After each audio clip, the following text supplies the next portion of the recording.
wabarakatuh. Saya Safinatun Najah, saya dari angkatan 2019, kelas PAI A.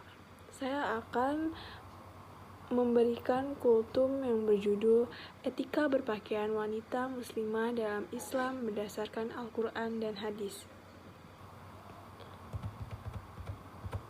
Etika berpakaian wanita muslimah dalam Islam telah diatur sedemikian rupa.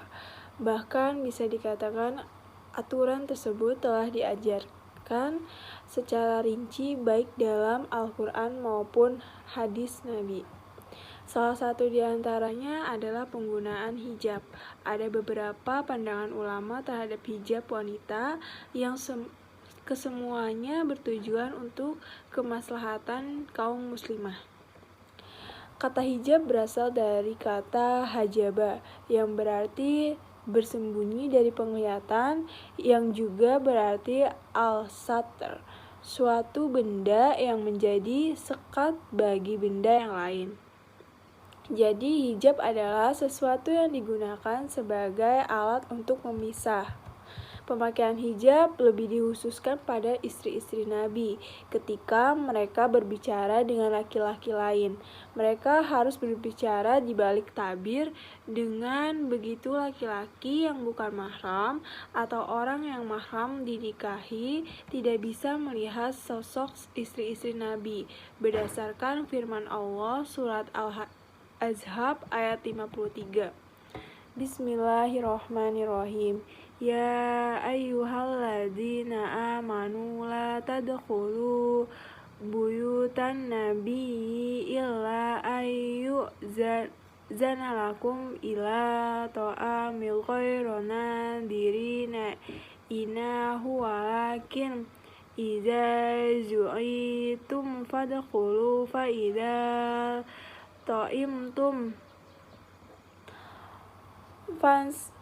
tasiru wala musta'nisina lihadis inna zalikum kana yu'zin nabiyya fayastahyi minkum wallahu la yastahyi minal haqq wa idza sa'altumuhunna mata'a fas'aluhunna min wara'i hijab zalikum atharu liqulubikum wa qulubihim wa ma kana lakum an tu'du rasulallahi wa la an tankihu azwaja min ba'dihi abada inna zalikum kana indallahi azima, yang artinya, wahai orang-orang yang beriman, janganlah kamu memasuki rumah-rumah Nabi kecuali jika kamu diizinkan untuk makan tanpa menunggu waktu masaknya atau makanannya. Tetapi jika kamu dipanggil, maka masuklah, dan apabila kamu selesai makan, keluarlah kamu tanpa memperpanjang percakapan. Sesungguhnya yang demikian itu adalah mengganggu Nabi sehingga dia malu kepadamu untuk menyuruhmu keluar, dan Allah tidak malu menerangkan yang benar. Apabila kamu meminta sesuatu kepada mereka, istri-istri Nabi, dan mintalah dari belakang tabir. Cara yang demikian itu lebih suci bagi hatimu dan bagi hati mereka. Dan tidak boleh kamu menyakiti hati Rasulullah, dan tidak boleh pula menikahi istri-istrinya selama-lamanya setelah Nabi wafat. Sungguh yang demikian itu sangat besar dosanya di sisi Allah. Dari ayat tersebut, kaum laki-laki diperintahkan untuk menahan diri dari pandangan yang mengarah pada perbuatan mesum. Sedangkan kaum wanita tidak hanya diperintahkan untuk menahan pandangan, tetapi juga diperintahkan untuk menaati dan memperhatikan kehidupan sosial. Hal tersebut memperlihatkan bahwa untuk melindungi moralitas kaum wanita tidak hanya cukup dengan menghindari pandangan mata dan menjaga auratnya. Jika kita diperhatikan, ada beberapa yang perlu kita garis bawahi dari ayat yang disebutkan di atas. Perhatian ini sudah barang tentu tidak kita maksudkan sebagai ketentuan-ketentuan yang telah diajarkan Islam dalam berbusana, yaitu menghindari pandangan. Menghindari pandangan atau Ghadla al-Bashar yang dimaksudkan untuk selalu mewaspadai zina mata.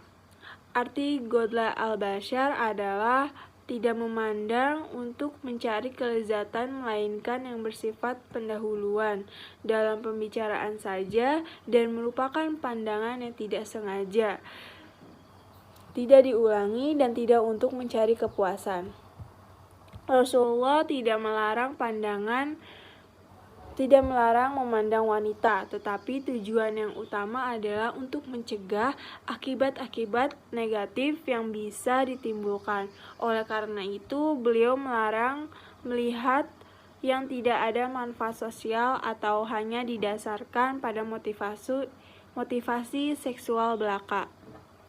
Dari kata menghindari pandangan, bisa kita simpulkan bahwa seorang muslim juga dilarang untuk menimbulkan gerak-gerik yang memicu orang memandangnya secara berlebihan. Dalam konteks ini, kita dilarang menggunakan pakaian yang menimbulkan lawan bicara kita menatap secara berlebihan, terutama jika tatapan tersebut menimbulkan nafsu. Kedua, larangan memamerkan perhiasan atau auratnya. Larangan ini berlaku bagi para pria dan wanita, tetapi ada sedikit perintah tambahan bagi kaum wanita, yaitu tidak memamerkan perhiasannya pada pria yang bukan mahramnya, kecuali wajah dan telapak tangan, karena pada dasarnya tubuh seorang wanita adalah aurat, yang mana seluruh tubuhnya harus ditutupi kecuali wajah dan telapak tangan. Aurat laki-laki adalah antara pusar sampai lutut, sedangkan bagi perempuan seluruh tubuh kecuali wajah dan kedua telapak tangan.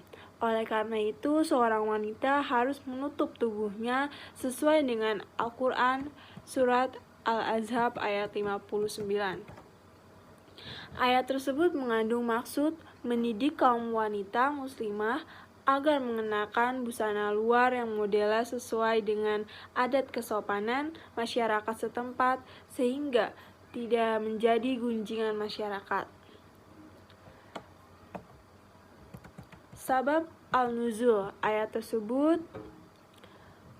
menurut Al-Wahidi berkenaan dengan wanita mukmin yang keluar pada malam hari untuk keperluannya, dan pada waktu itu orang-orang munafik mengganggu dan menghalangi mereka.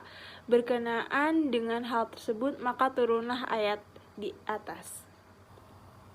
Adapun menurut Imam Asy-Syahidi, dikarenakan di Madinah ada rumah-rumah yang penduduknya sangat sempit, ketika malam hari para wanitanya keluar untuk memenuhi keperluannya. Demikian juga orang-orang fasik. Ketika mereka melihat wanita mengenakan kina atau tutup kepala, maka mereka berkata, "Ini adalah perempuan merdeka." Akan tetapi jika mereka melihat perempuan tanpa kina, maka mereka mengatakan bahwa perempuan itu adalah budak dan mereka mengganggunya. Dari keterangan di atas dapat diketahui disyariatkan hijab tidak lebih dari ekspresi rasa malu yang tercermin dari sikap kaum wanita yang menutupi sisi sensualitasnya ketika ia berinteraksi dengan pria bukan mahram, dan untuk menjaga dan mengantisipasi bahaya-bahaya yang akan menyebabkan kemerosotan moral kaum wanita.